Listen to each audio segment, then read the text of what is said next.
Hola, es un placer saludarles a todos ustedes. Muchas gracias por acompañarnos este día.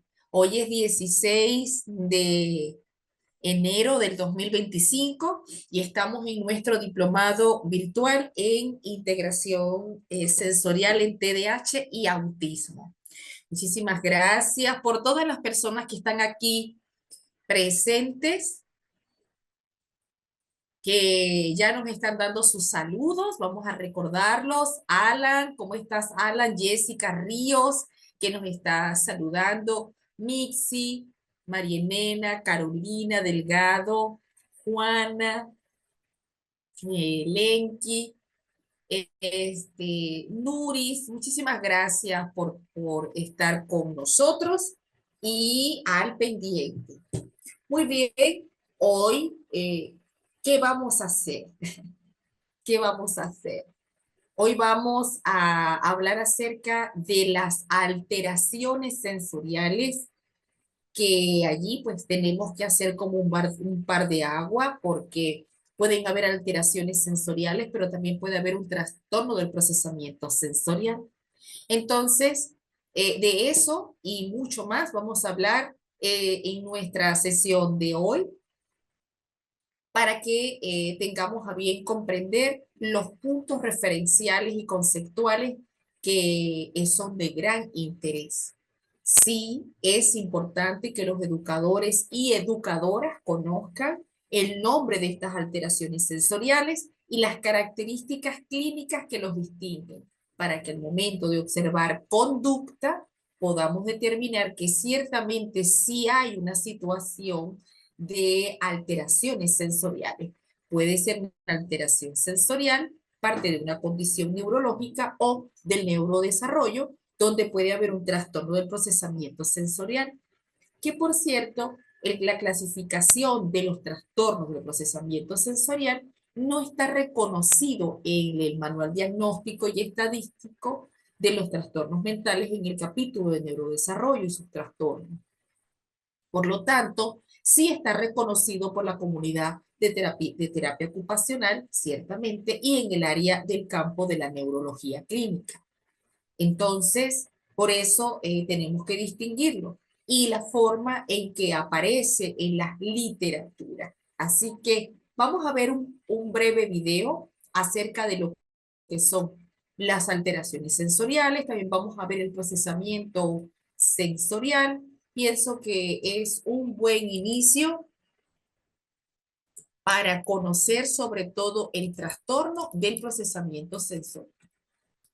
La literatura nos dice que, lo- que las personas dentro del espectro, en su totalidad, más del 95% de los casos sí tienen el trastorno del procesamiento sensorial. Si hablamos del 95%, es la gran mayoría. Y en otros casos, no. Por eso puede ser que tengamos niños con el trastorno del espectro autista, como si las alteraciones sensoriales, pero también podemos tener niños sin ninguna alteración en el neurodesarrollo infantil asociados con alteraciones sensoriales y que éstas sí impactan a nivel de la vida diaria y de el área educativa. Así es que vamos a ver una interesante conferencia del canal Centro Terapéutico acerca del trastorno del procesamiento sensorial y su impacto en la salud mental de los niños. Y vamos a ver a través de este canal de Centro Terapéutico Reencontrarte, ¿cuál sería el impacto de este trastorno del procesamiento sensorial? Para luego, en otro segmento, hablar acerca del procesamiento sensorial con respecto a las alteraciones que expone la doctora Jane Eyre en su libro y en la clasificación actual que manejamos. Vamos a cerrar entonces el grupo. Muchísimas gracias por estar aquí, por sus saludos nuevamente. Y cerramos entonces nuestro chat.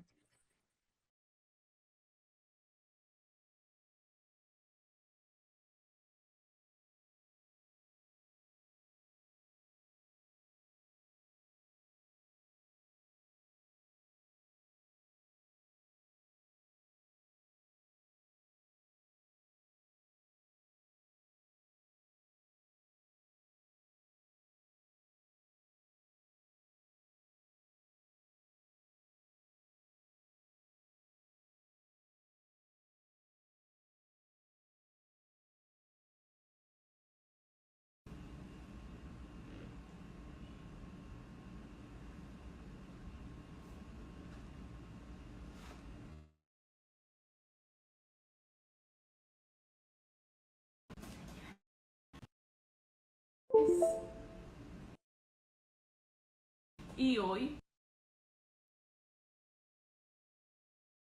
quiero compartirles un tema fabuloso, muy interesante, novedoso,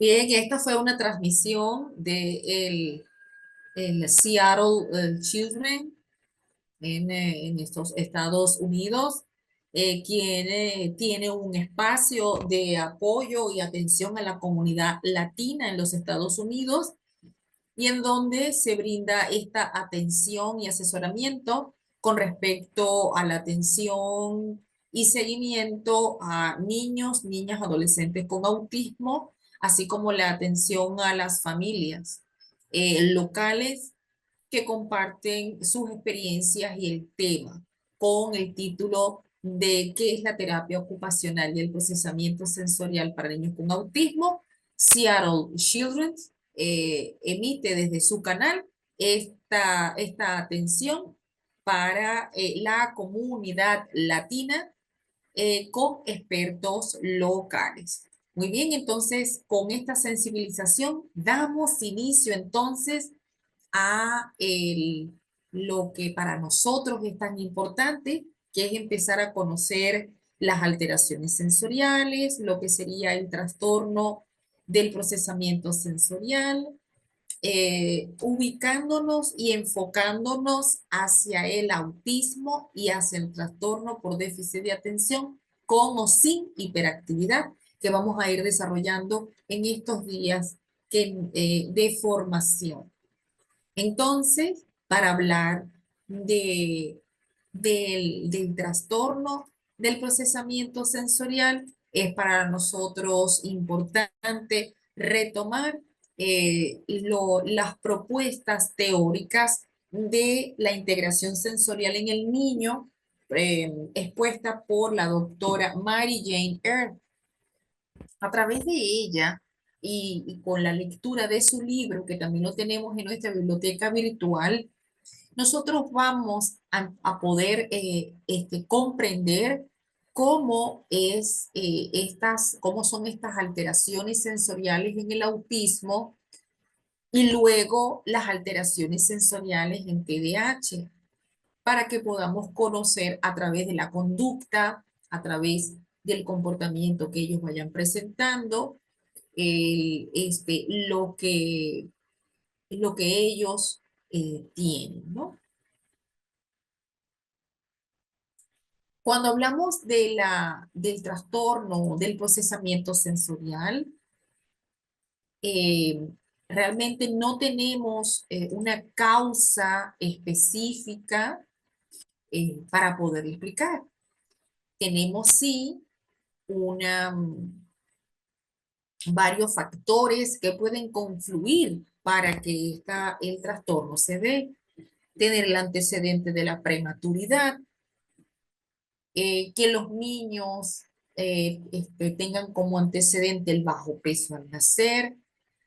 También ocurre en los niños que tienen alteraciones de base del sistema nervioso por algunas condiciones clínicas, así como la presencia del autismo, porque el autismo también es parte de las causas que pueden producir este trastorno del procesamiento sensorial. Y hace pocos años ya conocemos que en el TDAH ya se están reportando alteraciones sensoriales y que también podría explicar mucho de su conducta, mucho de lo que ellos presentan en el día a día, que son barreras, barreras para la participación y para el aprendizaje. Entonces, tener en cuenta estas alteraciones es sumamente importante, sobre todo porque um, Cuando hablamos del autismo, y allí pues voy a, voy a dar esa visión, en el autismo, este, vamos a cerrar el grupo porque, para que nos dejen dar clase. Cuando hablamos de los criterios clínicos, tenemos algo muy importante, y es que a partir de los criterios del DSM-5, tenemos el análisis bidimensional del autismo. Hay un antes y un después con respecto al capítulo del DSM-4, que ya dejó de existir desde el 2012. Ya no, nosotros no utilizamos los criterios del DSM-4, y por lo tanto, en la nueva clasificación, el síndrome de Asperger desaparece como una entidad diagnóstica, desaparece el síndrome de Rett, el trastorno desintegrativo infantil, eso de autismo, el autismo atípico por parte del CIE-10, cuando era el CIE-10, también desaparece, y todo esto, el trastorno viene no como entidad clínica, se convierte en espectro. Por eso hablamos del trastorno del espectro autista. Hablamos de trastorno porque cuando nos referimos a los trastornos del neurodesarrollo infantil, son alteraciones, limitaciones y déficit que pueden darse en el neurodesarrollo a nivel global o a nivel focal. En este caso, cuando hablamos de el trastorno del espectro autista, estamos hablando de una nueva clasificación en la cual todo se integra en un gran espectro, donde el espectro pasa entonces a ser las características clínicas heterogéneas de la persona dentro del espectro, y donde hay grandes diferencias. Cuando hablamos de la dimensión del autismo, no es una dimensión lineal, no es una dimensión demasiado flexible, nada de lo que usted ve en un solo niño lo ve en los otros, todos son completamente distintos. Por eso no es posible que todavía los maestros estén preguntando que les demos estrategias para trabajar con los niños con autismo, cuando el niño que tiene en su salón es totalmente distinto a una estrategia que yo le pueda dar. Una pedagogía sí se la puedo enseñar, pero la persona en educación, es quien tiene que adaptar este tipo de pedagogía para poder diseñar la estrategia que su propio estudiante tiene. Conocer la dimensión del autismo también hace que nuestros educadores, familiares y especialistas en todas las áreas comprendan que los niños presentan dificultades, pero también son personas que tienen muchísimas habilidades y destrezas. Dentro de los criterios diagnósticos del autismo están las deficiencias persistentes en la comunicación y en la interacción social en diversos contextos. Y está la segunda dimensión, que son los patrones restrictivos y repetitivos de comportamiento, intereses, actividades que se van a manifestar. Ahora bien, como les había mencionado, en el DSM-5 no se reconoce tal trastorno de procesamiento sensorial. No existe dentro de su clasificación. Pero, y eso es un avance entre muchos avances que tuvo la actualización del Manual Diagnóstico y Estadístico de los Trastornos Mentales, pero ya su edición número 5, cuando reconoce las comorbilidades, que son trastornos o condiciones adicionales al autismo, al TDAH, a los trastornos motores, de la comunicación, a la discapacidad intelectual. Antes no era posible dentro de la clasificación clínica permitirnos hacer adiciones de diagnósticos como comorbilidades. Ahora es obligatorio determinar la coexistencia de otras entidades. Esto quiere decir que un niño con autismo puede tener un comórbido simultáneo y puede tener una discapacidad intelectual. Un niño con autismo puede tener TDAH. Un niño con autismo, a pesar de que tiene deficiencias en la comunicación, esto no quiere decir que porque simplemente tenga autismo, tiene problemas de lenguaje. tenemos que diagnosticar adicionalmente los trastornos de la comunicación y del lenguaje, porque no todo lo que observamos es lo que usted cree. Por eso es que hay que documentarse y aprender. Y me pareció pertinente los testimonios de los padres que se conectaron al canal eh, que les mostré de la clínica del Seattle Hospital para que ustedes vean la importancia de poder establecer que el conocimiento, el aprender, el poder conectarse con profesionales con experiencia en el autismo es una gran ventaja. Además de poder incorporar en red de padres, red de familias, con profesionales que estén incluidos en esas redes para evitar lo que yo observo con mucha preocupación de padres que creo que han malinterpretado el uso de redes. Porque observo, por ejemplo, yo no participo, inclusive yo me invitan y yo me salgo de inmediato, no los acepto.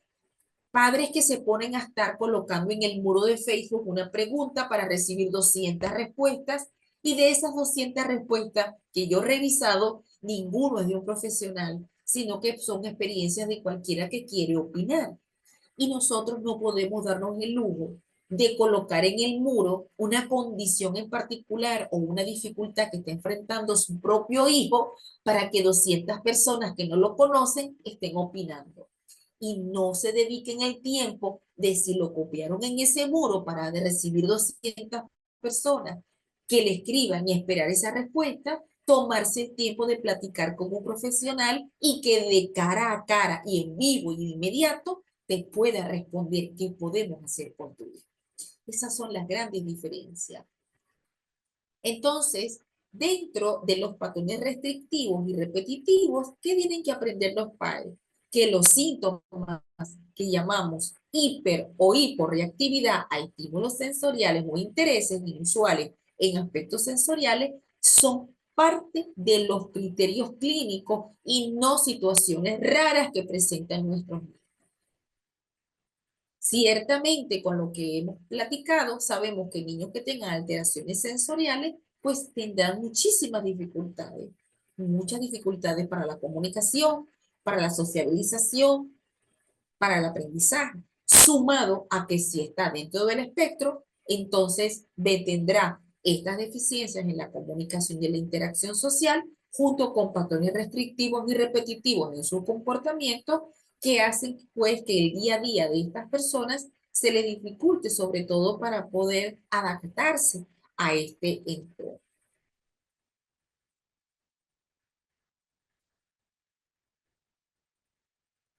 Entre otros criterios tenemos, el DSM-5 nos dice que los síntomas del autismo, aunque tengan que manifestarse en el periodo temprano, también podrán identificarse luego. ¿Por qué luego? Porque esta persona que no lo expresó o no lo exteriorizó en la infancia muy temprana, revela la sintomatología cuando se enfrenta con unas demandas sociales que son muy altas para él y eso le genera limitaciones y inconsistencias en el comportamiento. ¿Por qué? Porque muy probablemente, y eso es lo que hemos visto con muchas personas dentro del espectro, pueden camuflajearse, pueden hacer el mencionado masking a nivel social y entonces poder aprender del otro ciertas estrategias en fases posteriores de la vida para poder socializar hasta que llegue el momento en que estas demandas sociales son abrumadoras. Entre otros síntomas, pero entre otros criterios clínicos que nos aplica el DSM-5, es que los síntomas pueden causar, sí, un deterioro en las áreas sociales, laborales, muy importantes para el funcionamiento habitual, que son dados por esa inflexibilidad cognitiva y esos intereses restringidos. Estas alteraciones, además, no se explican mejor por la discapacidad intelectual o por un retraso global del desarrollo. Es por eso que en en los diagnósticos, no podemos decir que el niño tiene autismo y tiene un retraso global del desarrollo. Eso es totalmente incoherente e incomprensible y hace que las familias se llenen de muchas dudas, porque eso no explica la sintomatología clínica. El diagnóstico tiene que realizarse por profesionales que tengan amplia experiencia y muchísimos años de observando pacientes. El diagnóstico, a pesar de los años que pueda tener ese profesional, no puede hacerlo en 10, 15 o 25 minutos de una consulta. Realmente el diagnóstico se hace bajo la observación de los comportamientos y bajo las entrevistas que se hacen a los familiares para corroborar estas conductas en los distintos contextos.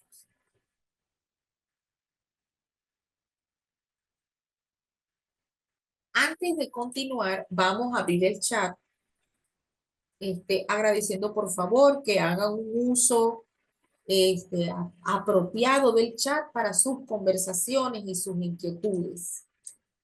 Si tienen alguna duda con respecto al tema que estamos desarrollando, por favor dejen sus comentarios al chat y vamos a darle respuesta de inmediato.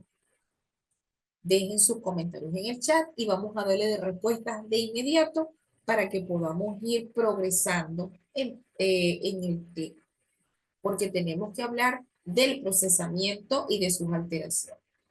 Recordamos pues que la manera en que nosotros procesamos la información sensorial va a depender del sistema nervioso y que la respuesta que damos tiene que estar en función y coherentemente con lo que el medio nos da.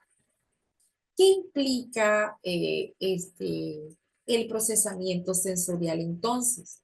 Implica que recibamos información del exterior como también del interior del cuerpo. Eso es importante conocerlo porque dentro de los criterios clínicos del autismo se destaca que ellos tienen una forma muy inadecuada o no es muy óptima para comunicar dolor, para comunicar cambios en la temperatura.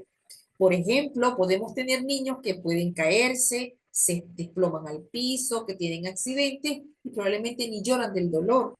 Se caen, pueden tener alguna contusión o un dolor abdominal y no decir o no expresar con precisión qué tipo de dolor tiene y dónde se ubica.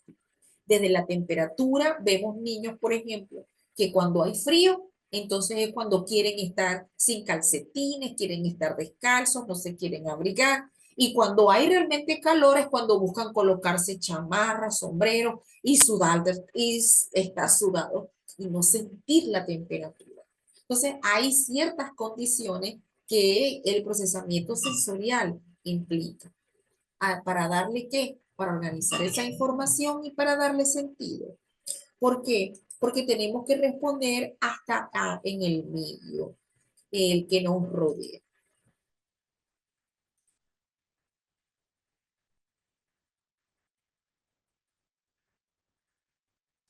Tenemos aquí a Marta Rangel, quien nos pregunta que qué quiere decir un niño que tiene un 1 y un 2 de autismo. Tenemos, son los llamados niveles de severidad del autismo. Son 3 niveles. El nivel 1, donde necesita apoyo in situ. El nivel 2, donde necesita apoyo notablemente. Y el nivel 3, donde necesita apoyo muy, muy notable. Estos niveles de apoyo 1, 2 y 3 son determinados por los especialistas. Esto tiene que ver con la capacidad que tienen para el lenguaje expresivo y comprensivo y con sus intereses restringidos y movimientos estereotipados, así como los niveles de ansiedad, porque también se documenta que los niños TEA, adolescentes y adultos, tienen altos niveles de ansiedad. En los niveles donde tenemos estos, como el nivel 2 y el nivel 3, manejan altos niveles de ansiedad porque son mayormente restringidos, tienen muchísimos patrones de inflexibilidad cognitiva y realmente tienen problemas para la comunicación y la sociabilización. Por ejemplo, un nivel 1 es un nivel que el niño tiene capacidad para comunicarse verbalmente. Tendrá alteraciones en la sociabilización. Socializará de manera restrictiva, pero tendrá la capacidad de comunicarse y seleccionará esta sociabilización.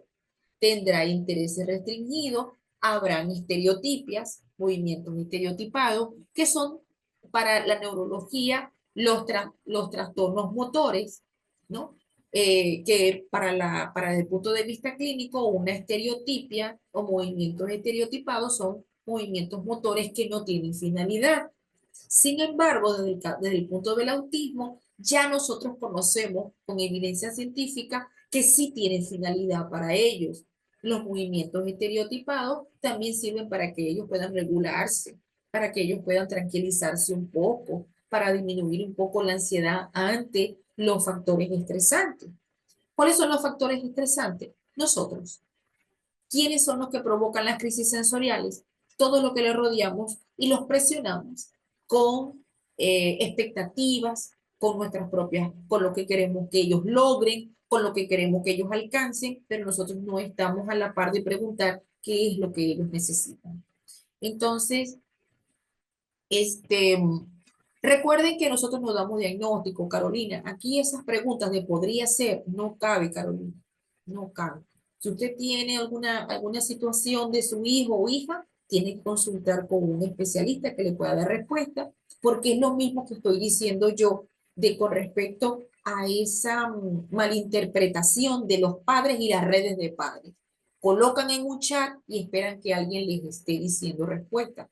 Eso no es así. Hemos visto cómo padres han sufrido muchísimo, primero porque allí hay opinadores de oficio. Dicen cosas que no son verdad. Te recomiendan actividades que no son las pertinentes para tu hijo. Hablan de fármacos y ni siquiera tu hijo está medicado y lo empiezas a medicar porque alguien te dijo que eso era muy bueno.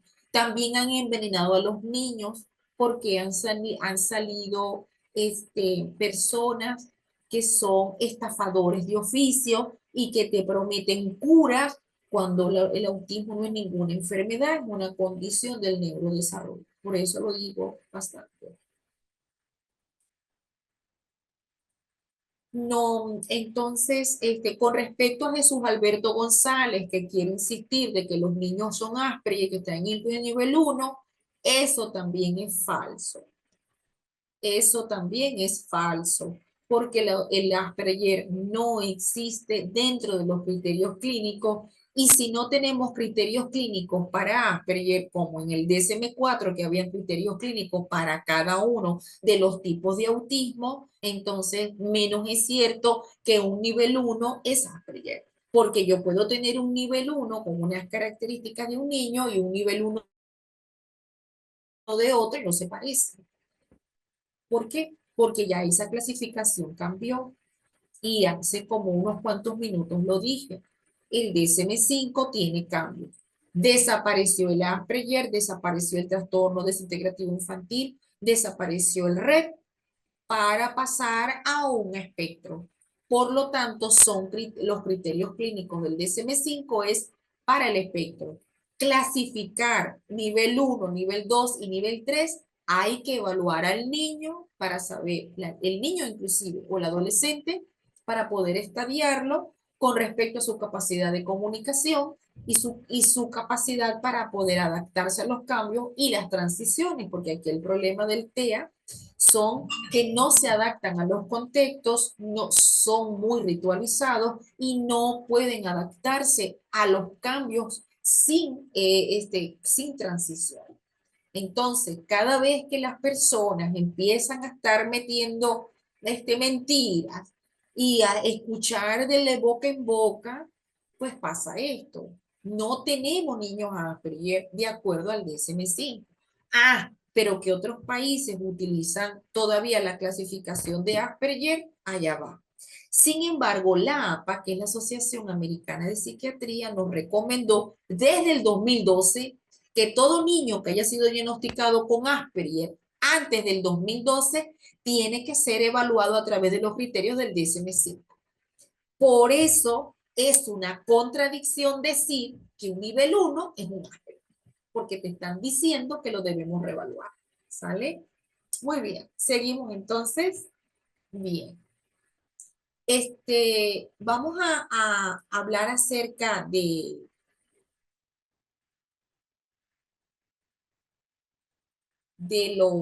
TPS para darle cabida aquí.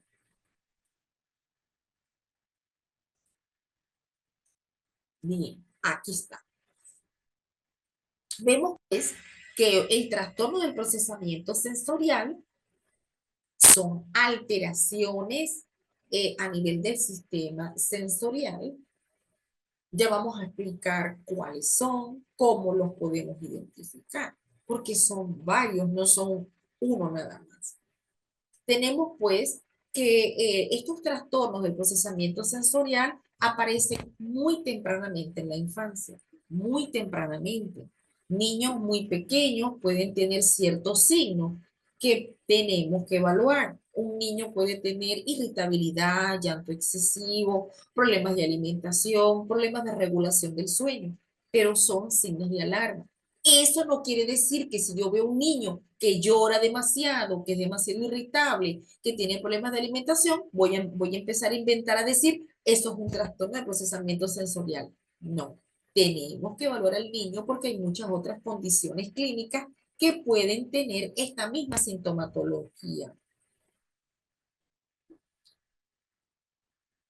Eh, Marlene, disculpe, yo creo que el caso de Asperger ha sido ya explicado. Cuando usted dice que es una variable del autismo, mantiene entonces que no, usted no acepta los cambios que se dieron desde el 2012. No es una variable del autismo, porque no hay tipos de autismo. Es el trastorno del espectro autista. Marlene, entienda, no es una variable, es un espectro. Yo puedo tener un niño de 10 años con TEA y tener un niño de 8 con TEA, con el mismo diagnóstico y con el mismo nivel y no ser iguales. Espectro es heterogeneidad clínica. Trastorno es porque hay alteraciones en la comunicación, en la sociabilización, intereses restringidos y movimientos estereotipados. El DSM-5, que está publicado por la APA, no dice que el Asperger en sus criterios clínicos es una variable del autismo. Creo que hasta aquí está claro.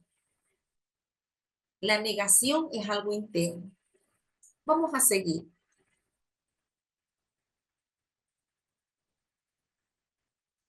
Tenemos entonces que los síntomas del procesamiento sensorial podemos tener niños con estos síntomas. También puedo ver niños de 2 a 4 años que podemos observar con dificultades para vestirse por sí solo a una edad que lo debería hacer. Un niño que ya particularmente debería tener habilidades para montarse en un triciclo, le es muy difícil. No juega en el parque, no juega con otros niños, no trepa, no hace juegos manipulativos, no lo hace. Entonces serían síntomas que podrían estar relacionados con dentro del espectro. ¿Ya? Entonces, ¿qué problema es o qué está sucediendo en los niños TEA? Quienes tienen una alteración a nivel neurológica, ciertamente. Hay áreas del cerebro, como por ejemplo el lóbulo frontal, allí está el asentamiento de las funciones ejecutivas y las funciones también cognitivas superiores. Por lo tanto, cuando hablamos del autismo, hablamos de alteraciones en las funciones ejecutivas, donde la atención, la concentración, la toma de decisiones, la flexibilidad cognitiva, el que yo pueda tomar decisiones, la sociabilización, no está dada. Tienen los niños más pequeños, tienen problemas también en el área de lo que son las neuronas espejo. el niño TEA tendrá entonces problemas con la neurona espejo, alteraciones neurológicas, porque la neurona espejo está a nivel de la corteza prefrontal, a nivel motor. Entonces eso impide que el niño imite. Por eso el niño no imita. Si usted se ríe con él, él no se va a reír de vuelta. Si usted le dice adiós, él no le va a decir adiós, porque ese es una de las dificultades que tienen, ¿verdad? Entonces, otra de las circunstancias que también presentan los niños TEA es que ciertamente cuando la inflexibilidad cognitiva hace que ellos tengan un pensamiento muy rígido, que ellos sean muy ritualizados, que ellos tengan la alineación de objetos. Ellos alinean todo, no solamente juguetes, todo lo que puedan alinear, ellos lo alinean. Quieren tener el control del entorno para ellos. Son niños que cuando son verbales tienen además las ecolalias. Entonces, si hay algo en el ambiente que les llama la atención, repiten y repiten lo último que escucharon o un sonido y lo repiten y lo repiten. También tenemos la monotonía en el lenguaje. Son muy monótonos, tienen un timbre de voz muy atípico, ¿no? En el cual, pues, llama la atención que pueden ser o muy robotizados o con un tipo de ritmicidad o acento que no es propio del país de donde son origen. Vemos además los manierismos, que son como unos movimientos que tampoco tienen una finalidad, como arrastrar los pies, caminar de una manera como muy atípica.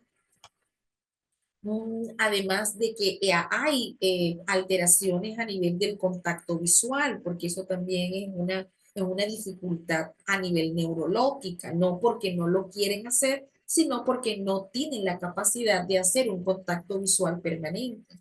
Hay niños que pueden tener un contacto visual intermitente y otros que realmente no lo son, porque es que allá hay variaciones. El autismo no es blanco y negro, es mucho color.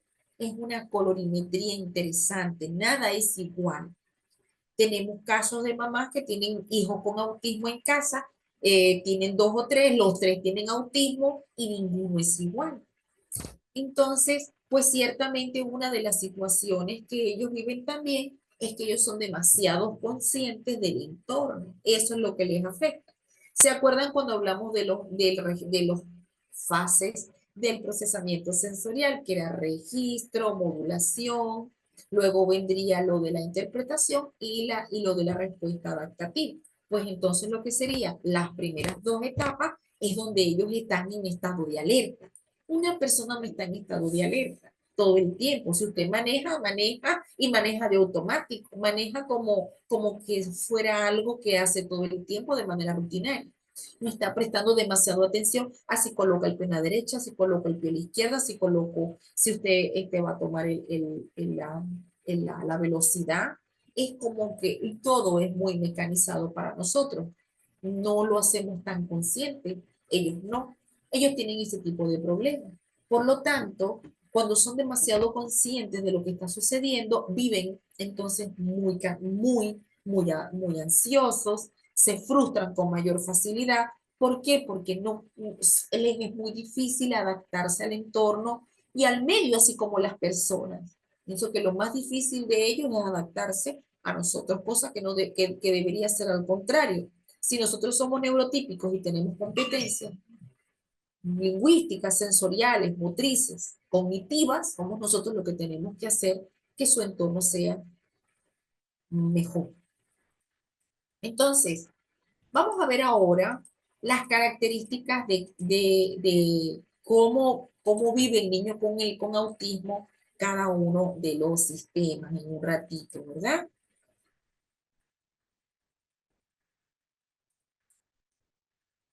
Entonces, vamos a contestar algunas preguntas y nos vamos a ir al receso porque ya nos pasamos de la hora, hay que darles el receso. Aquí nos dice Vilma, tengo una niña de 3 años no diagnosticada, pero siempre he visto en ella rasgos de autismo. ¿Pudiera tenerlo a simple vista que no se vea? Seguimos con lo mismo y los muros de Facebook. No lo sé. No he visto a la niña. Marta, Doc, ¿me puede aclarar varias alteraciones sensoriales que configuran? No le puedo aclarar porque todavía no los he descrito. Entonces, cuando yo los describa, yo te los aclaro, Martita. ¿Sale? Entonces, vamos al receso de unos 20 minutos, ¿sí? Y ya vamos a, a hablar de esto, acerca de estas alteraciones sensoriales, cómo se puede ver por cada sistema sensorial.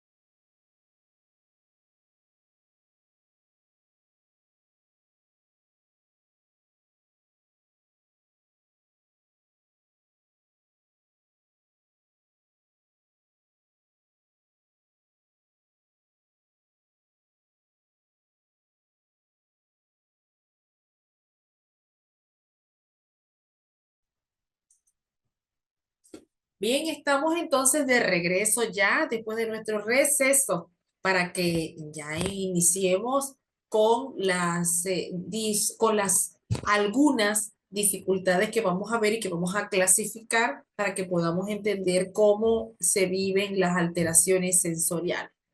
Pero antes que nada, me encantaría colocarles a ustedes un corto animado del canal de Ángela Patiño que se llama Para entender el autismo, los zapatos de Luis. En este corto animado van a ver algunas de las características que me gustaría que de lo que les llame la atención tomen nota, porque de allí vamos a sacar los ejemplos de la clasificación de las alteraciones sensoriales. Es un corto muy bueno, muy concreto, con mucha información.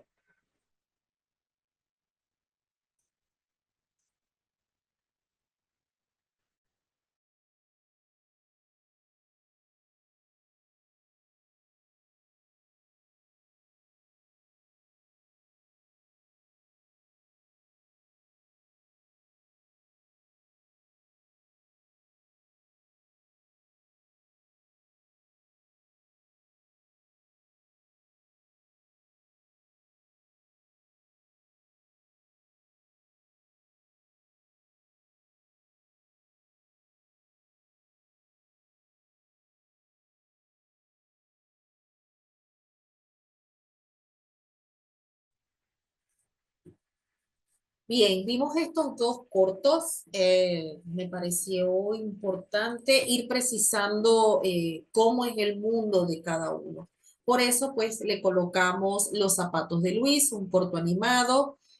Aquí les estoy dejando el enlace para que lo tengan en acceso. Y el segundo, que es el canal de Teletón México, donde vemos cómo percibe el niño con autismo.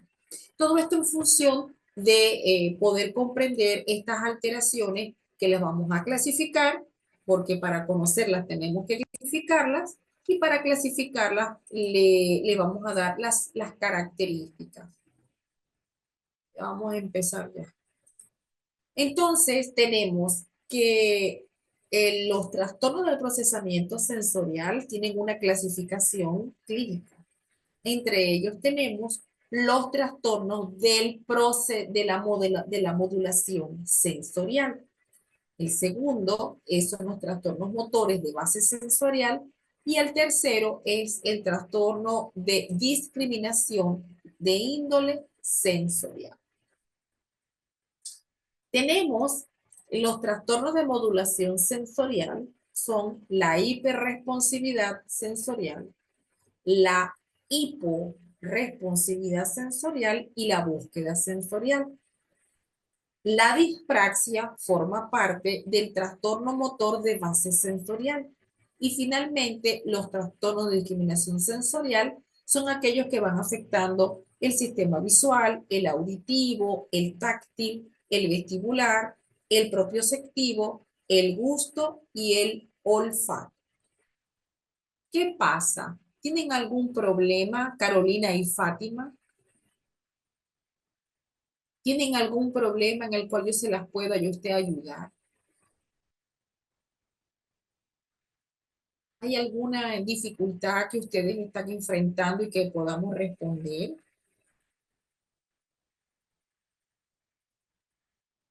Bueno, Lourdes me escucha bien y usted me escucha mal. Entonces, pues claro, todo se escucha bien. Perfecto, gracias Peggy, gracias Karen.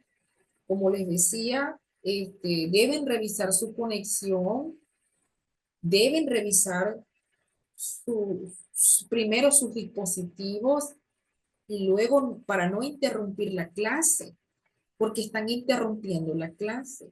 Cuando usted utiliza el chat es como ir a un salón de clase, abrir la puerta y gritar, así tal cual. ¿Vale? Entonces, por favor, revisen sus circunstancias. Gracias, María. Gracias. Ok. Entonces, vamos a seguir. Tenemos, pues, que vamos a explicar, a darle explicación de muchos de ellos, ¿no? Para que vayamos conociendo qué es un hiperreacción, qué significan los trastornos de la modulación. ¿Se acuerdan que yo les dije hace un ratito? Modulación tiene que ver con el estado de alerta. Entonces, registro y modulación es esto. Hiperreactividad, hiporresponsividad, hiperresponsividad y búsqueda sensorial. Vamos a ver qué características tiene esto. También quieren saber lo de la dispraxia, vamos a dar dispraxia, pero vamos a ir tocando primero lo de los trastornos de modulación sensorial. ¿Saben por qué? Porque estos son los trastornos que más vemos nosotros en la... Susana, por favor, ya yo creo que me parece un poco preocupante que insistan en que yo le dé la diferencia a Susana en algo que ya yo hablé. También me parece un poco también preocupante que si yo doy una clase y quizá usted no estuvo, sino que entró retrasado, me quiera que le explique algo que ya yo expliqué. Entonces, ¿qué vamos a hacer? De las personas que están conmigo, que están en clase, por ejemplo, aquí tenemos a muchas de las personas que ya me escucharon. Peggy siempre está muy pendiente, ¿verdad, Peggy? Peggy Delgado está muy pendiente. Entonces yo pienso que cualquiera de nosotros le puede responder. Peggy, aquí todavía esta persona nos está diciendo que yo le aclare cuál es la diferencia entre autismo y Asperger. Entonces les digo, ya no se preocupen de eso porque nosotros no usamos la clasificación clínica de eso. No lo vamos a utilizar. Ya eso pase desde el 2011, no, nosotros no lo hacemos. Se hicieron los cambios por lo mismo, porque hay había, por ejemplo, yo cuando utilizaba esa clasificación en el posgrado, el niño que no encajaba en ninguna de las características del DSM-4 quedaba por fuera. Entonces tenemos el DSM-5. ¿Qué nos dice el DSM-5? La decisión de la comunidad científica es, y es la última vez que lo voy a repetir porque si no, no vamos a poder avanzar, mis estimados estudiantes. No vamos a poder avanzar. La decisión de la comunidad científica, estamos en el 2025. Peggy, ¿cuántos años han pasado? Estamos en el 2025. Han pasado bastantes años.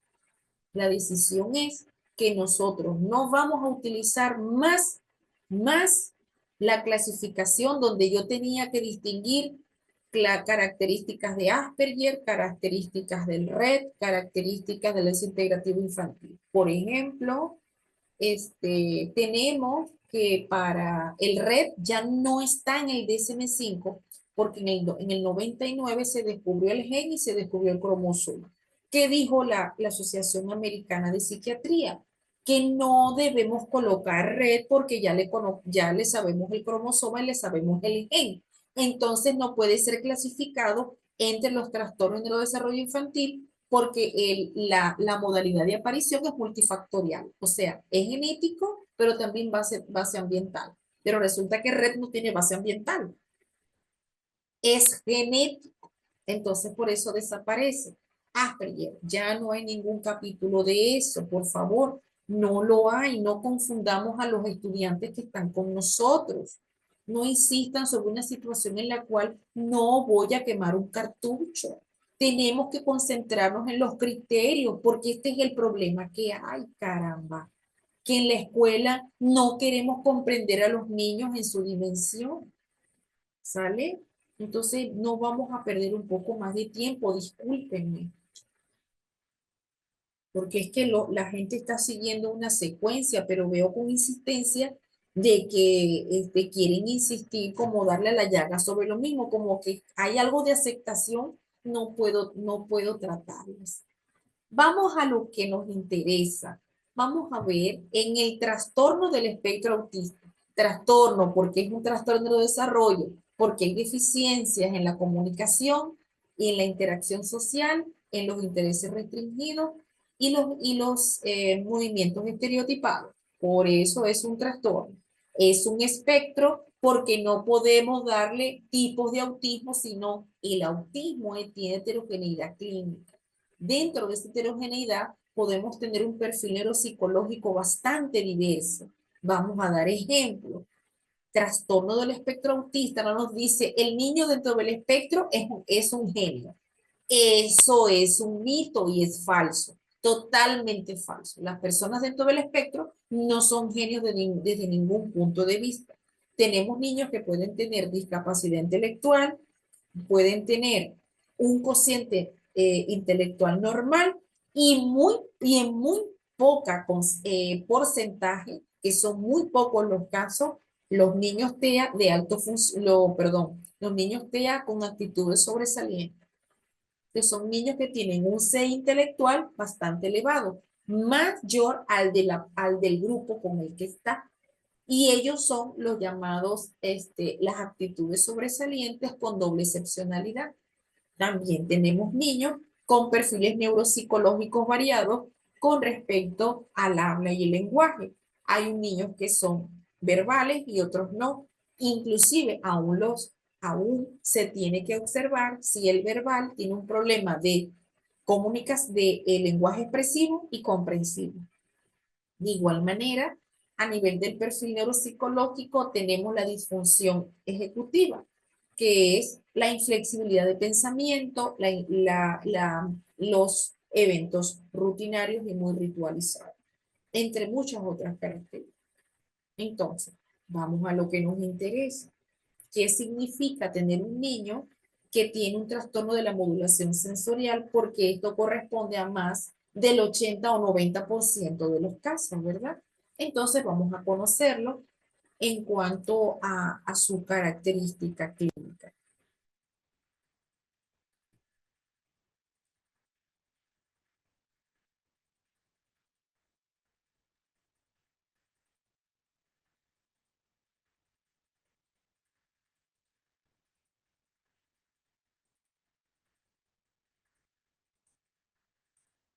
Aquí nos dice lo siguiente y vamos a ir tomando nota.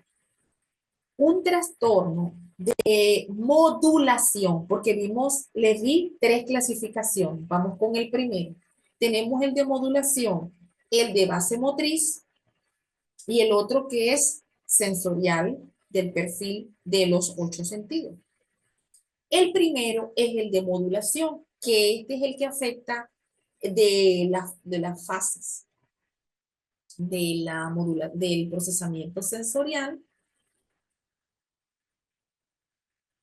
Voy a cerrar el grupo, ¿oyeron? Porque no, yo pienso que las personas que están practicando con nosotros están desviando el tema. Y creo que no me parece.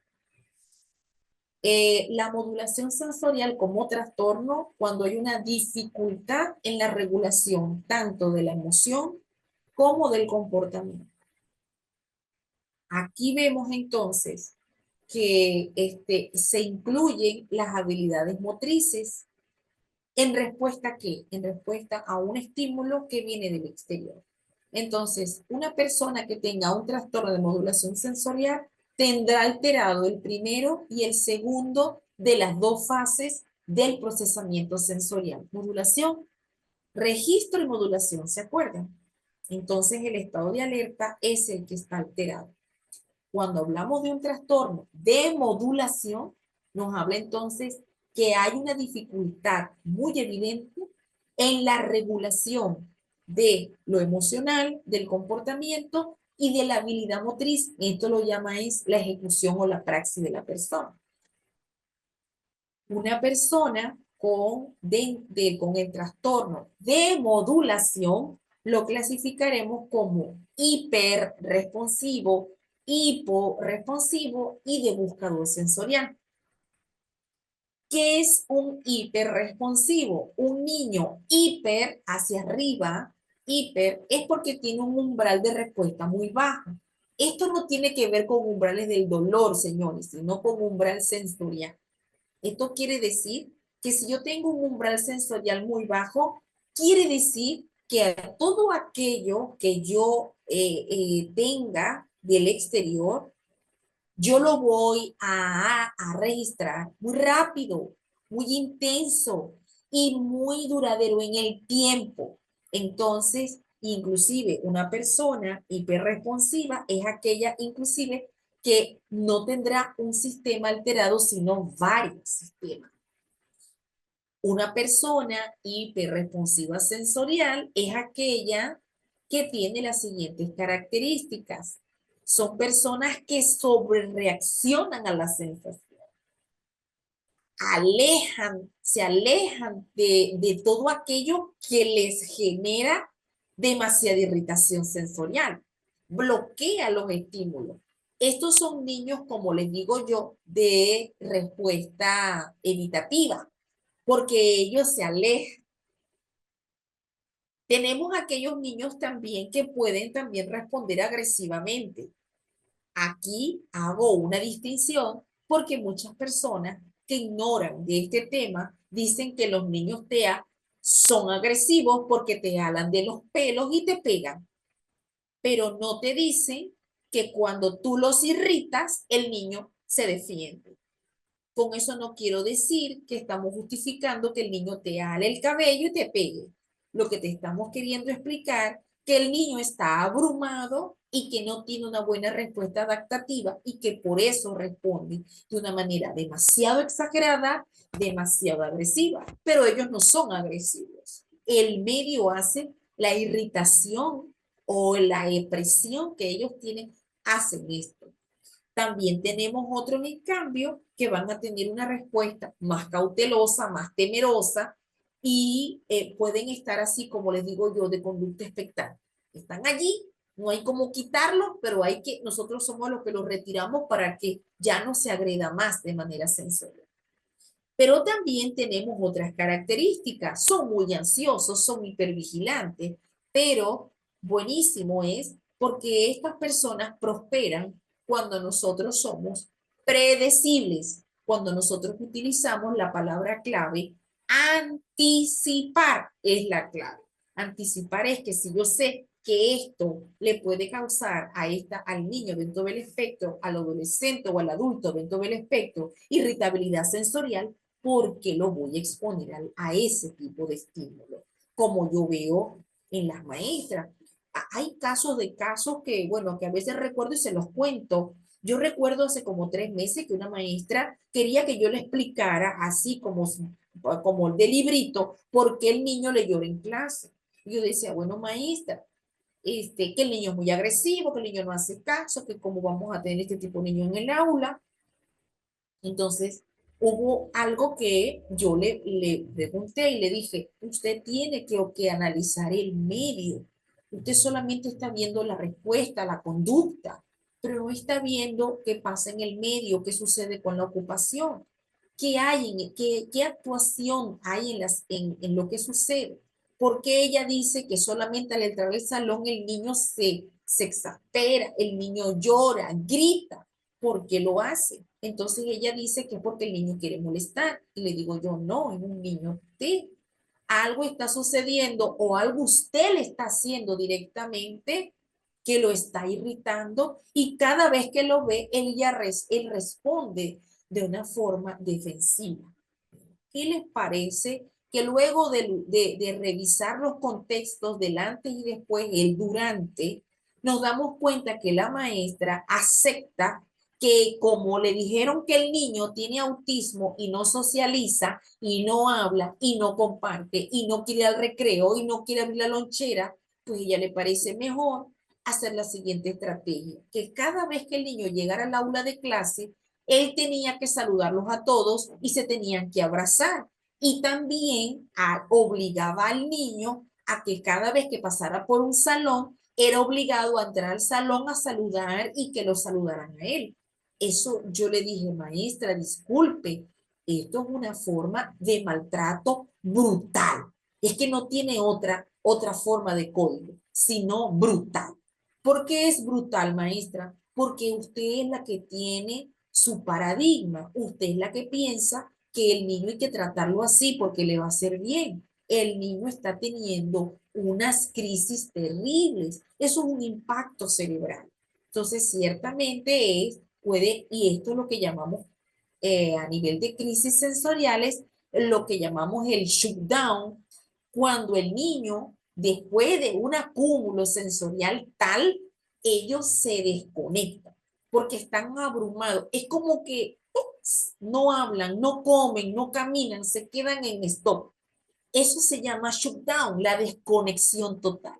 Y luego tenemos el otro que yo le explicaba a las maestras, que es para mí el más temido. El niño que grita, que se golpea, que se da contra las paredes y se puede lesionar. Puede lesionarse y lesionar a otro. Cuando tiene las llamados meltdown, que son ciertamente unas crisis sensoriales bastante agresivas. Un berrinche no es igual a una crisis sensorial. Estas situaciones sensoriales son tales que cuando el niño tiene muchísimos sistemas alterados, su cotidianidad y la cotidianidad de la familia también está muy limitada. Es tanta las alteraciones sensoriales, claro, no son en todos los niños, son contados los casos, pero sí hay. Los nivel 3 son personas que como tienen otro tipo de condiciones clínicas, la situación no va para mejor. Entonces, este tipo de niños tiene como particularidad, yo había visto uno que este niño no podía salir ni de su casa, porque si escucharon, los niños se sienten mejor en casa, porque particularmente donde ellos sienten que están mayor protegidos. Nadie los molesta, nadie los irrita, se pueden encerrar y se pueden resguardar de esos estímulos. No, la familia pues no puede viajar, no tiene vida social porque el niño no puede interactuar sino dentro de la casa y no puede interactuar con personas ajenas a la casa. Entonces, estos estímulos, los meltdown, son aquellas crisis sensoriales terribles producto de una acumulación durante el día, que lo podemos ver como, por ejemplo, las alodinias, que son aquellas percepciones de sensaciones no dolorosas como irritantes, desagradables y muy dolorosas. Es, es como, bueno, al niño no le gusta que lo toquen porque lo quieres tocar. El niño no le gusta que lo abracen porque lo abrazas. El niño no le gusta el ruido porque le colocan la licuadora, la secadora, sepáralo de allí, porque todo ese acúmulo de sensaciones a él le cae muy mal. Las crisis de ansiedad son terribles, son sensaciones muy desagradables. Y por más que yo lo quite del estímulo, eso no quiere decir que el niño se calme. Puede tomar un poco más de tiempo. Por eso estas son las más temidas, como por ejemplo los fuegos artificiales, ¿no? En diciembre. Qué cosa tan desagradable. el 24 de diciembre yo me acosté temprano y había un chico a la 1 de la mañana tirando cohetes porque él creía que estaba haciendo una gracia en nuestro edificio. Y yo le dije, te voy a llamar a la policía porque tú no sabes si hay niños o animales que se ven perturbados. Para una cosa es que tú lances uno, que lances dos, pero siete seguido del otro porque crees que te vamos a aplaudir. ¿Y qué les parece que ciertamente a la 1:30 de la mañana sale una familia muy cercana de la cuadra a reclamar porque su niño con autismo empezó a tener una crisis por la cantidad de cohetes que este adolescente que no tiene sensibilidad por las personas de la cuadra tuvo? También había los animalitos que se vieron afectados. Entonces, donde hay fuegos artificiales, como nosotros no podemos controlar el entorno, tenemos que proteger a nuestros niños, porque ellos son los que sufren. Seguimos ahora con la hiporresponsividad. Ya pasamos de la hiper a la hipo. Arriba, ahora abajo. El hiporresponsivo, por su parte, son niños que tienen un umbral muy alto en lo sensorial. Esto quiere decir que en vez de reaccionar, no reaccionaría. No reacciona a los estímulos sensoriales, tiene falta de conciencia más bien de las sensaciones físicas, son demasiado pasivos, demasiado tranquilos, se apoyan en las personas, se caen al piso, son inatentos, son demasiado lentos, son demasiado retraídos y son peligrosos, porque inclusive no tienen la percepción del peligro. Si cruzan una calle, pues ellos cruzan y no ven si el semáforo está en verde o en rojo, si hay que darle, le dan hacia adelante. Entonces, por eso tienen muy poco registro ante ciertas situaciones de peligro. Ese es el hiporresponsivo. Pero tenemos el otro, que es la tercera clasificación de los trastornos de la modulación sensorial, como lo es el buscador sensorial. El buscador sensorial, al contrario del hiporresponsivo y del hiperresponsivo, este es un niño que anda tras cualquier experiencia compleja, novedosa, tensa. ¿Por qué? Porque él necesita demasiada estimulación para sentir, para poder procesar esa experiencia. Se golpean, se chocan, se desploman, tienen muchísimos accidentes. Entonces, un niño dentro del espectro o no puede tener esto. Recuerden que niños que no están en el espectro pueden tener este trastorno de modulación sensorial. Vamos a abrir entonces el grupo. Disculpen que lo cierre porque estamos hablando de una cosa y hay gente que quiere ir con otra línea teórica, porque parece. Entonces, vamos a repasar antes de continuar que hemos visto hasta ahorita alteraciones sensoriales del trastorno del procesamiento sensorial. Vamos a dar el repaso para que no se nos olvide. ¿Por qué? Porque si repasamos, bueno, pues mucho más la información.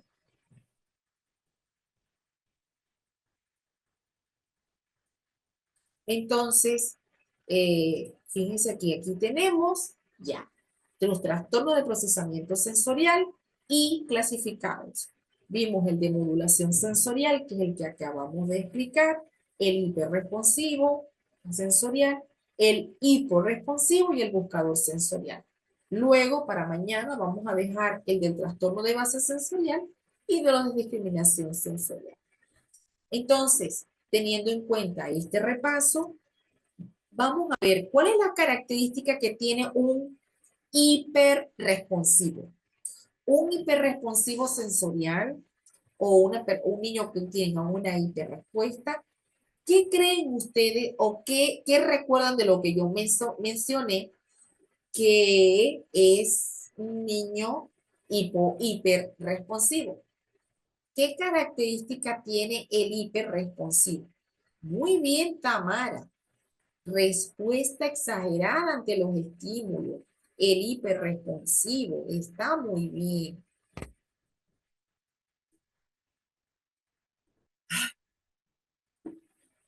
Muy bien. Entonces, el hiperresponsivo es un niño que tiene una respuesta exagerada ante los estímulos, ¿verdad que sí?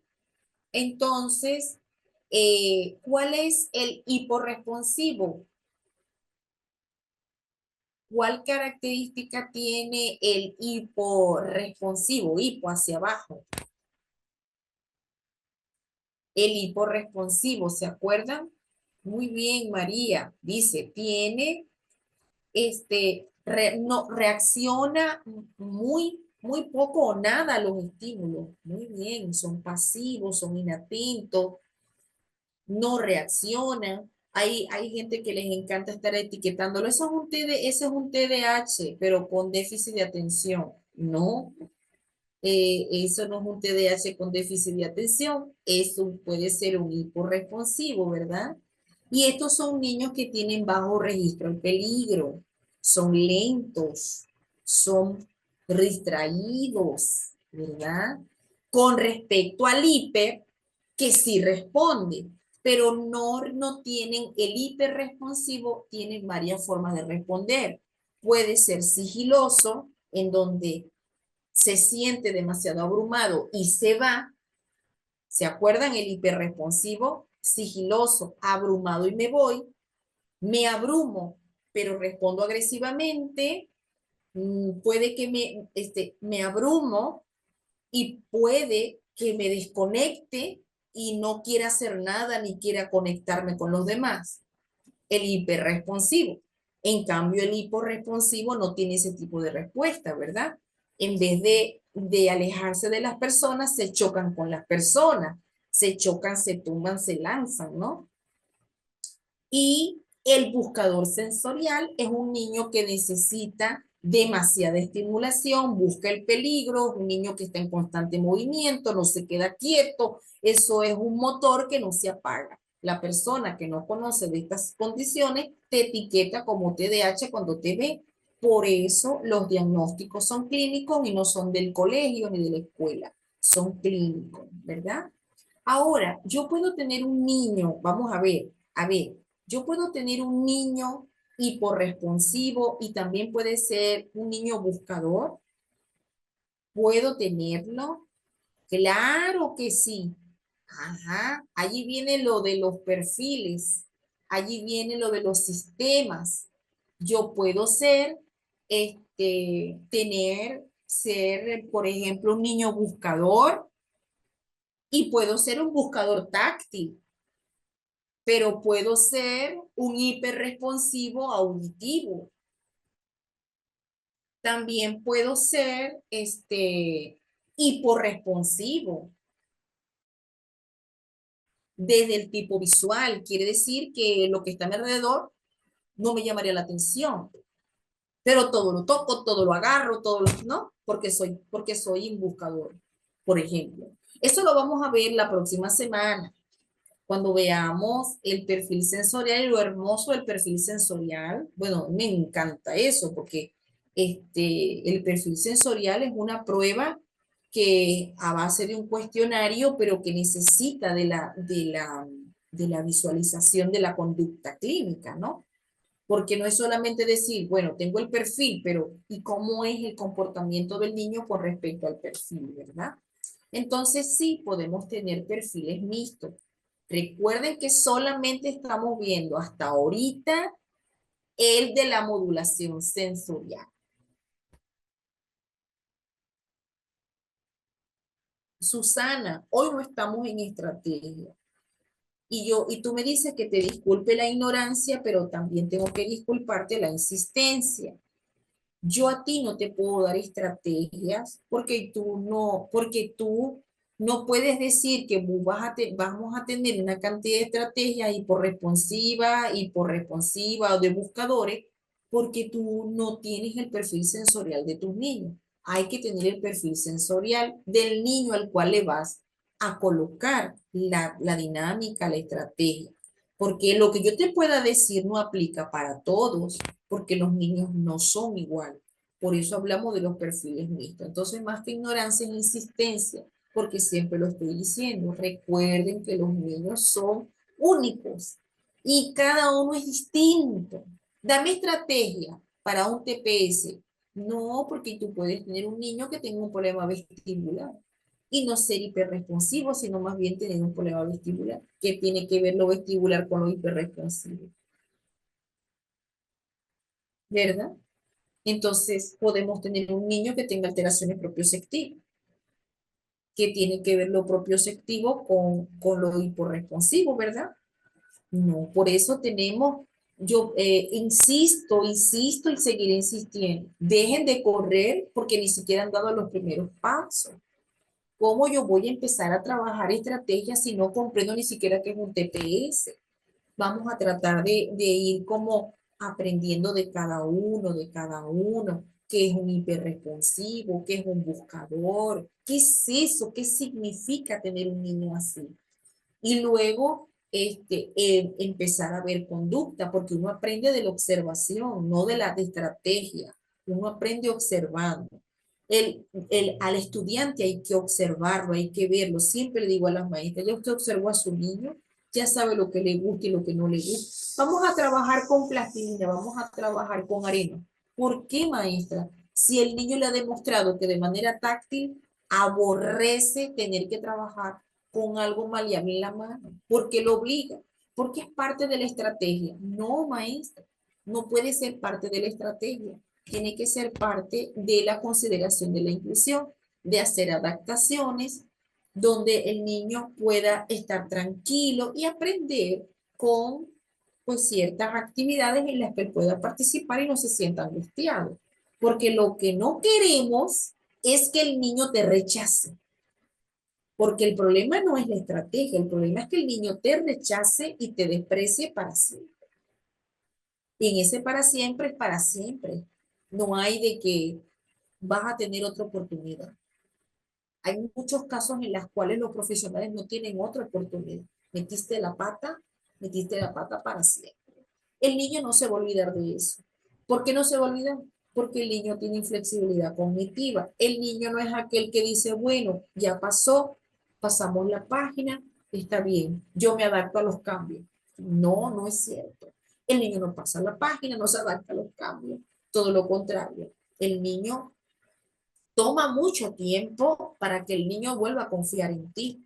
Por eso, inclusive, cuando hacemos ciertas actividades donde hay una promesa, siempre le digo a las maestras, jamás prometas lo que no puedas cumplir y tampoco mientas por salir del paso, porque eso se queda aquí. En el momento que el niño vea que no le cumpliste, se va a sentir traicionado y no va a volver a trabajar contigo. Es todo muy delicado, ¿verdad? Todo es un proceso bastante complejo. Entonces, hasta aquí es muy importante. Eh, Helen, Helen, ¿cuáles son las características de un niño hiporresponsivo, Helen? Helen, ¿cuáles son las características, Helen o Bando, cuáles son las características de un niño hiporresponsivo? ¿Cómo se comportaría en el salón, Helen? ¿Cómo se comportaría en el salón? Helen, Sonia, tranquila. Sonia, quieta. Helen, acabo de decir, vamos a aprender. Y dije, entonces dice, ¿cómo podríamos dirigir actividades? Y estoy diciendo, a ver, vamos a aprender. ¿Cómo lo ves? ¿Cómo lo vemos en el salón? ¿Cuál es la característica de un hiperresponsivo o hiporresponsivo? ¿Por qué te quieres ir a la estrategia si ni siquiera me puedes dar un ejemplo, por favor, de un niño buscador, de un niño hiperresponsivo, de un niño, ¿no? Entonces vamos a tratar como de llevar la pauta, de ir como escuchando lo que estamos diciendo. Esto es importante. ¿Por qué es importante? Porque vamos a colocar algunos ejemplos que son de ejercicio y que eso nos va a servir, de los cuales lo que llamamos desafíos. Tamara dice, vamos a prestar atención. El problema es ese, Tamara, que tenemos personas que tienen problemas para seguir instrucciones.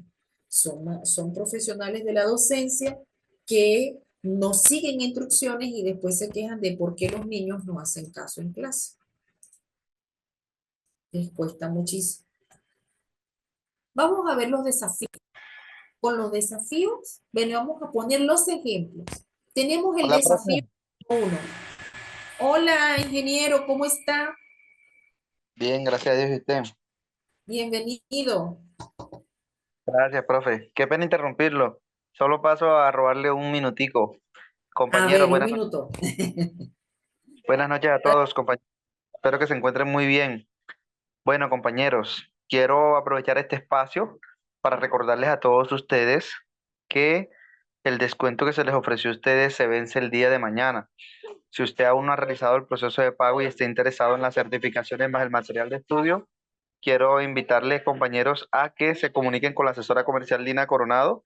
Ella les ha estado enviando los números por el grupo de WhatsApp para que ustedes puedan obtener las certificaciones y obtener el descuento. Recuerden que realizando el pago se llevan el material de estudio de este diplomado, más todo lo que tiene que ver con eh, material de estudio y las certificaciones, ¿vale? Entonces, muy importante que estén súper atentos. Por aquí alguien me comentó. Bueno, Carolina, debes esperar un poquitico. Debes esperar un momentico, de todas formas, como son varias personas escribiéndole, ella va contestando en orden de llegada, pero muy importante que ustedes estén súper atentos con el proceso, ¿listo? De igual forma, yo voy a comunicarme con ella, que esté un poco más atenta al proceso, pero sí quiero recordarles, compañeros, que es muy importante que ustedes se lleven este proceso. Recuerden que tienen un material muy completo, así que muy importante. Recuerden que hasta mañana, si les interesa este diplomado, son $22 o 95.000 pesos colombianos. A partir del día sábado, el costo normal sería $28 o 123.000 pesos colombianos. Así que aprovechen esta oportunidad. Si desean la oferta de los dos diplomados, el diplomado de integración sensorial más el diplomado en neurodesarrollo y estimulación temprana, ¿sí? El diplomado de neurodesarrollo y estimulación temprana. Los dos diplomados, compañeros, les salen en $38 o 160.000 pesos colombianos. Creo que son $40. $40, perdón, $40 o 173.000 pesos colombianos. Así que aprovechen la oportunidad, aprovechen el descuento, comuníquense con la asesora y ya saben que hasta mañana es el descuento. Que me Dios me los bendiga. Muchas gracias por el espacio. Los dejo para que continúen el proceso. Muchas gracias, profe. Gracias, ingeniero. Wow, no se pueden perder esa oferta. No la recordaba. Buenísimo. Bueno, tenemos hasta mañana para que puedan contactar a Lina. Recuerden que Lina es nuestra asesora comercial y la única autorizada para atender a nuestros estudiantes. Pueden enviar un mensaje de WhatsApp y esperen respuesta. Gracias por recordarnos la oferta. No se la pueden perder. Bueno, este, vamos a colocar los ejemplos. Vamos a colocar el ejemplo. Por eso les decía, vamos a ser atentos a las instrucciones. Vamos a ver cómo es un niño hipersensible o un niño hiposensible. Aquí le estoy colocando como ejemplo. Un niño TEA puede presentar hipersensibilidad a la luz. Si el niño presenta hipersensibilidad a la luz, ¿cuál sería la respuesta del niño ante los reflejos luminosos? Si fuera hiperresponsivo. A ver, a ver, a ver. ¿Cuál sería la respuesta? Muy se, o se va, no le gusta, lo rechaza, te empuja.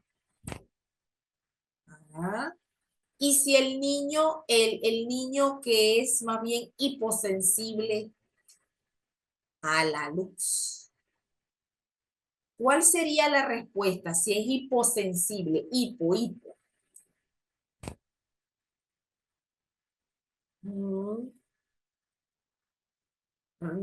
Se le queda mirando. Excelente. Muy bien. Que no se les olvide eso, porque la mayor parte de los niños TEA, no, bueno, no puedo decir el 100%, pero la mayor parte de los niños TEA tienen una fascinación inusual por objetos luminosos.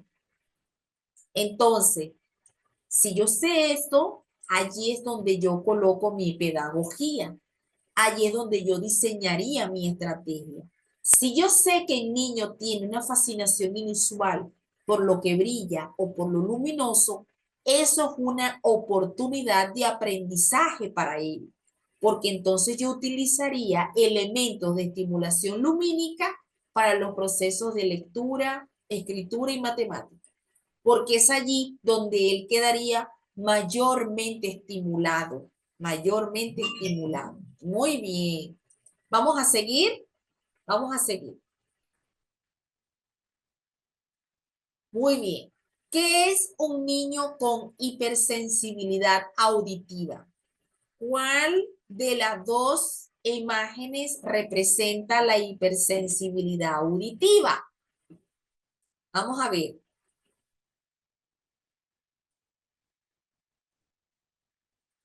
Vamos a ver, ejemplo de la hipersensibilidad auditiva.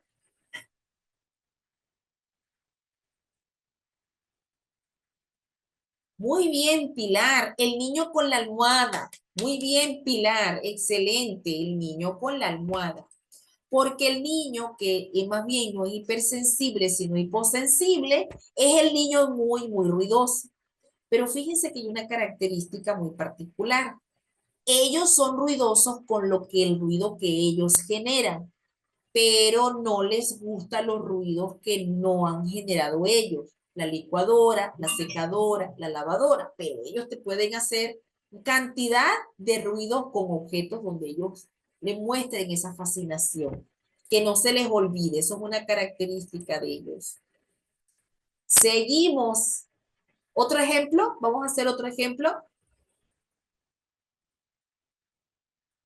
A ver, vamos, vamos.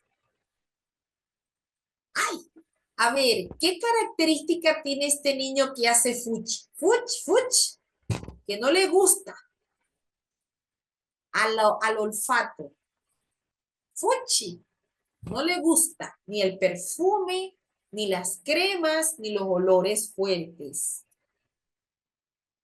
Muy bien, un hiperresponsivo o hipersensible.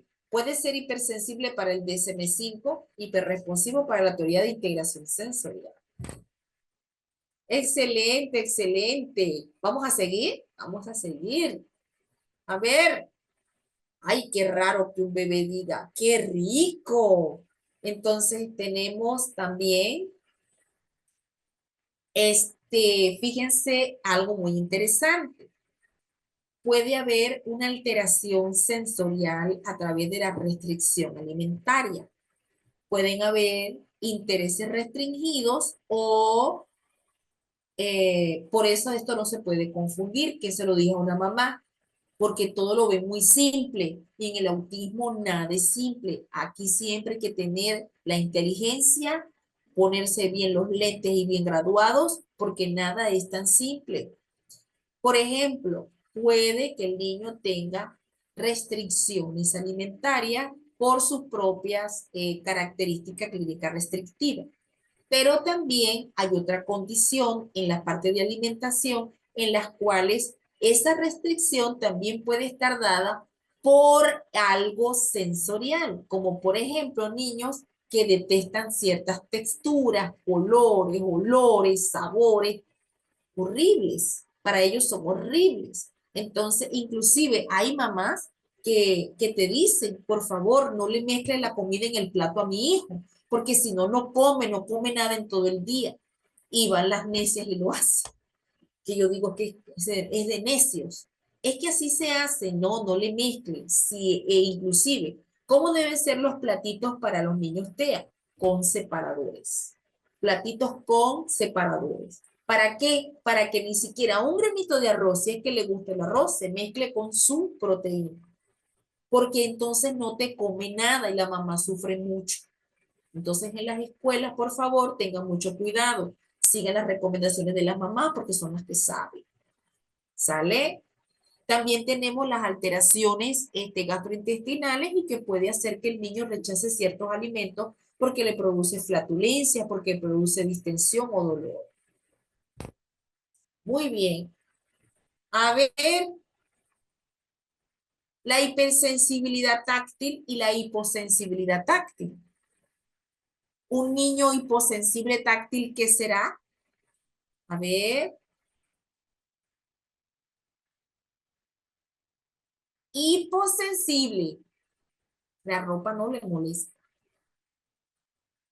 No, señor. El niño hiposensible no es un niño que no aguanta las etiquetas. Todo lo contrario. Tolera. Tolera. El niño hipersensible es un niño que tiene hipersensibilidad, que le molesta, que le pica, yo no sé, un niño que me decía que tiene un salpullido cuando le colocan una etiqueta. ¿Ah? Entonces el niño con una hiposensibilidad no. Te toca la ropa, la vuelve a colocar y se pone varias cosas porque es hiposensible. Son características. Un niño que, por ejemplo, el niño que no le gusta los carros de movimiento, es un niño de qué característica vestibular. ¿Se acuerda de lo vestibular? Movimiento, apropiación del cuerpo y la gravedad. Entonces, un carro en movimiento es una gravedad distinta. Hay niños que lloran, que gritan cuando usted los coloca en un carro en movimiento. ¿Eh? Ujú. Muy bien, Pilar, muy bien. Excelente.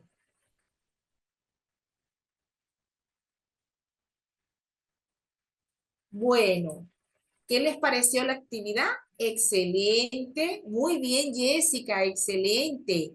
Gracias, Nayeli. Bueno, fíjense, así es como lo quiero conducir, poco a poco y paso a paso. Necesito que aprendan más bien de lo que observando las conductas, que estar pensando en estrategia. La estrategia no sirve de nada si yo no me preparo. Recuerden la conferencia de que le colocamos al inicio. Los papás dijeron, documentese, aprenda, aprenda de su hijo, aprenda a aceptar y aprenda a observar. Eso lo dijeron los padres con niños que lo dijeron. Aprenda primero y sensibilícese, tenga conocimiento, porque si no tengo conocimiento, no puedo ayudar a ningún niño. Entonces, así, con este tipo de ejercicios que aprendemos mucho mejor. Ok, ¿qué vamos a hacer para mañana? Para mañana es 17. Mañana estoy de regalo para ustedes. Entonces, como mañana estoy de regalo para ustedes, mañana tenemos una actividad. Esta actividad se va a llamar neuroreto. En los neuroretos vamos a hacer una actividad en la cual se les va a preguntar ciertos temas que hemos abordado durante estos días, porque ya mañana es viernes, ¿verdad? Entonces, como ya mañana es viernes, mañana vamos a ver cómo han consolidado los conocimientos. Entonces, como mañana es mi cumple y estoy de regalo, las personas que participen y tengan una participación asertiva y correcta en los retos del conocimiento, si la dan, se llevarán entonces de regalo libros, guías, entre otros obsequios digitales por su participación. Así que bueno, ¿qué les parece? Genial, dice Oxálida, genial. Entonces mañana yo estoy de cumple y los regalos los reciben ustedes, ¿sale? Bueno, agradeciendo entonces a todos ustedes que nos acompañen, pónganse a estudiar, que mañana tenemos examen a través del Neuroreto Silatán, donde vamos a explorar los conocimientos y así nos llevamos los premios, primer, segundo y tercer lugar, ¿sale? Y recuerden, no se pierdan la oferta de este diplomado, no se la pierdan. ¿Por qué no se la pueden perder? Porque así, pues, llevándose la oferta, se llevan nuestros materiales. y además de nuestros materiales se van a llevar el perfil sensorial número 2 de Winnie Doon. Recuerda que aquí está la carpeta con la prueba del perfil sensorial, que el perfil sensorial, bueno, no nos da tiempo, el diplomado no es para el Q, para ese tipo de prueba, pero vamos a ver lo que es el perfil sensorial, cómo se hace el cuestionario, los resultados obtenidos, cómo podemos diseñar estrategias a partir del perfil. Eso lo vamos a ver para que ustedes se den la idea de lo importante que es esto. Así que no se pierdan nuestros materiales porque además se llevan, además del perfil sensorial número 2, como obsequio se llevan otra carpetita más. El libro de Jane Eyre, guías prácticas del método Montessori, alimentación en autismo, Quién te quiere a ti, guía para padres, entre otras, ¿sale? Bueno, así que ya es la hora, nos vamos. Nos vamos. Se les recuerda que por favor llamen, contacten por mensaje WhatsApp a la licenciada Lina Coronado, para que es la persona autorizada por la Corporación Internacional Líderes Latinoamérica para atender los requerimientos de cómo podemos pagar desde nuestros países. Última recomendación, mañana tenemos retos y latán. Estudien, repasen, chequen sus apuntes para que participen en nuestras actividades de superconocimiento. Se les quiere y se les respeta. Chao, chao.